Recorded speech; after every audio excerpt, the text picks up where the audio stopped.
There's a metal ladder leading down into the well.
It's an unusual marble door.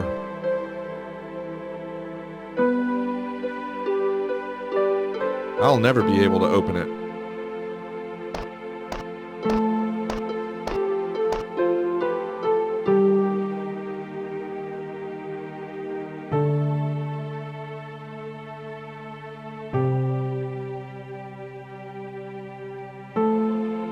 It's an indicator on the machine.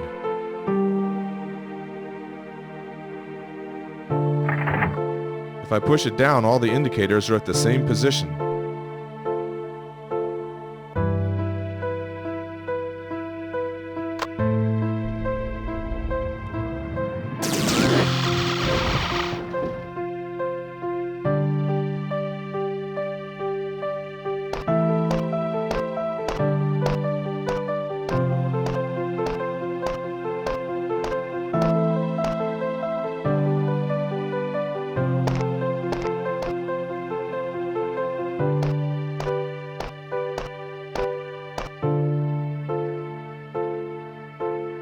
I don't think the gardener uses these for pruning hedges. I'll take them with me. Dusty old bottles. An unusual place to leave a briefcase.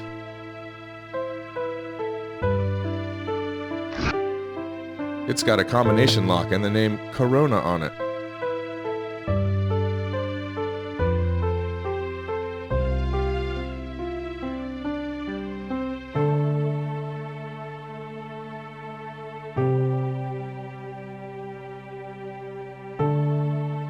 Okay, that's done it. I'm getting good at this private eye stuff. It's full of $100 bills. What on earth is Raoul doing with all this money? There must be at least $10,000 in here. It's very tempting, but I'll leave them where they are.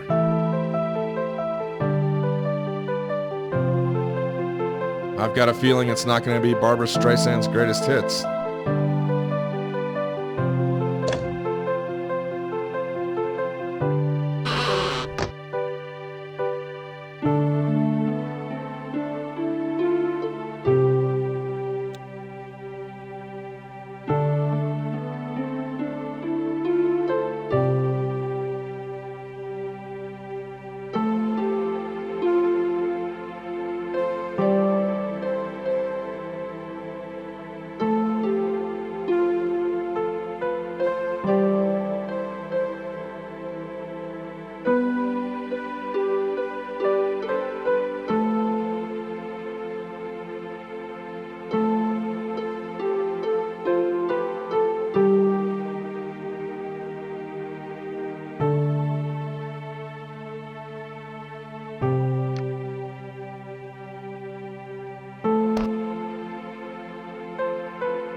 Damn, he's seen me. How am I gonna get out of this one?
It's an ornamental fountain.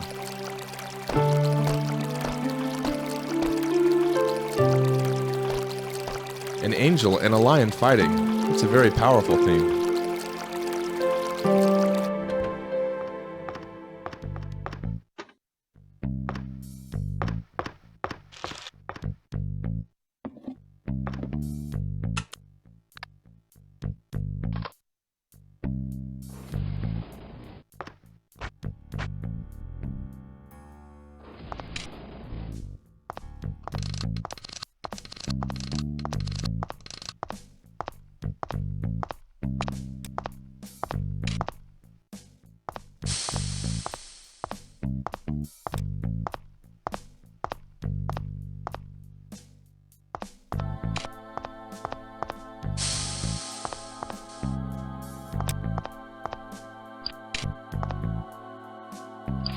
Here's a friendly face. It must be Henry Eistermeyer, the caretaker. Good morning. I'd like to introduce myself, Victoria Conroy. I'm going to be staying here for a few days. I'm Henry Eistermeyer, the caretaker. If there's anything you need, don't hesitate to ask. Would you mind telling me something about yourself? Of course not. I just don't know where to start. Well, I could say that I'm all that left of an old family of servants who have been living in these parts since the 1600s. I'm the only one who hasn't felt the need to get out. Once there was a time when the Eistermeyers were the caretakers and guardians of this magnificent castle. We had the job of protecting it through the centuries, and in fact here, you can still see the results today with your own eyes, despite the years and the ups and downs that have passed. I don't want to take up too much of your time, but I'd really like to know something about your life and about your experiences here at the castle. Well, there was so much to say, like about when I was young and everything was different here. The restoration work wasn't finished at that time. My family and me were the only people living in the castle, and we were on our own for a long time. I can tell you that in the mid-80s, the multinational arrived. They set about organizing things here, demolishing things there, and they changed absolutely everything. The latest idea that Anderson got into his head is that he wanted to move the staff. And have you seen? He's doing it. He had my house built, and he got them to restore a house for Raoul. In any case, what can we do about it? We're in the hands of the multinational.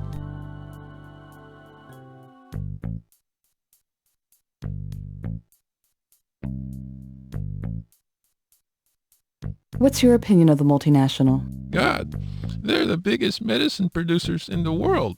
And I, who've never taken an aspirin in my life, have ended up working for them. It's funny, isn't it? They say it's the market of the future.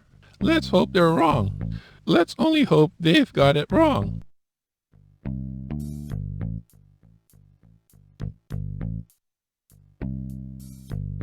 You seem to be the only person I can ask for a sincere opinion of the supervisor. Do you mind talking about him? Anderson, he's a businessman. Money, money, and even more money. To Anderson, that's the only thing that counts. What's history? Tradition? People? As long as the accounts add up. Could you describe one of Mr. Anderson's typical days for me, just to know what he does with his time? I can tell you easily.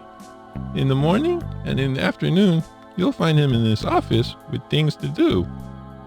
God knows what. And when he's not there, he's in his private apartment. If all goes well, we'll only see him around once or twice. Usually when he's got some job for us or when that dove of his needs checking.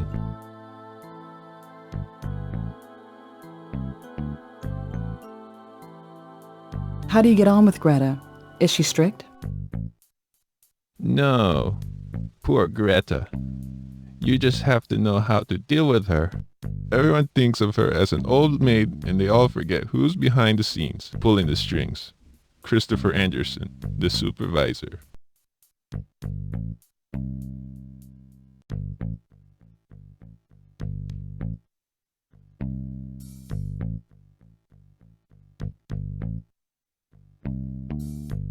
What do you think of the supervisor's wife?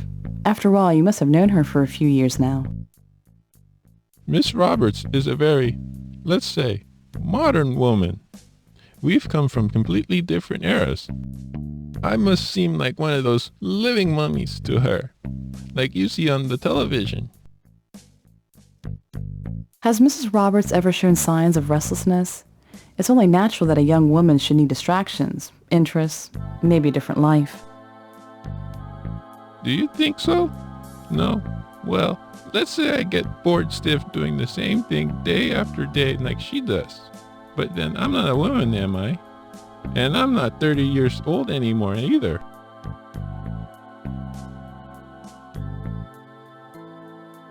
What do you think of Carla Hoffman? She can be all right when she wants to be. She works well. She gets on well with the others, but sometimes she really makes me angry. She creates problems where there are none, and then slam!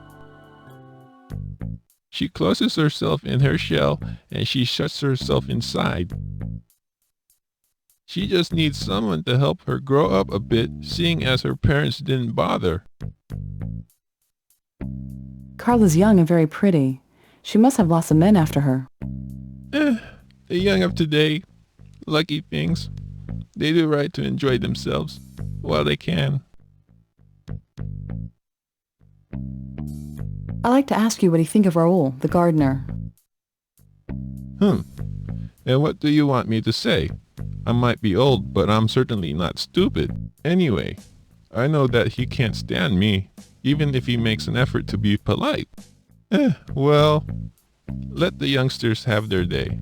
Let them enjoy themselves while they can. That's what I say. Have you worked with Stephen Klausman very long, Henry? Are you friends?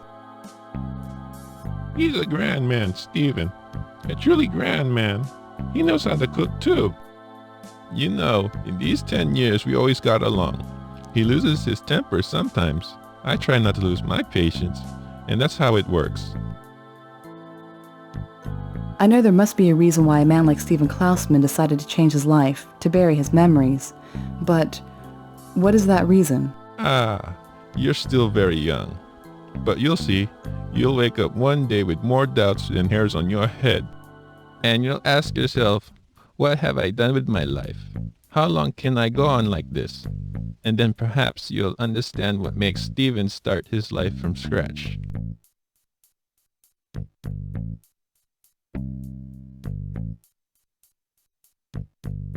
Do you have any idea what could have caused the explosion in the greenhouse this morning?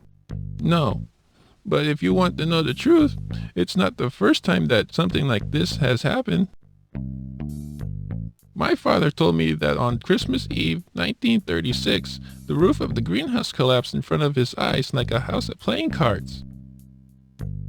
And last century, the bishop didn't want to consecrate the chapel because the glass in the windows has suddenly shattered into 1,000 tiny pieces. And today it's happened again. Without any warning, the glass broke into splinters. We don't seem to be able to get to the bottom of it. Why is it that the castle was divided into two parts, the old wing and the modern wing? Was it the multinationals' decision? Maybe I should explain something to you. Until the beginning of the century, this place wasn't like you see it today. Enormous rooms, priceless furniture. To give you an idea, the swimming pool and the gym weren't there at all.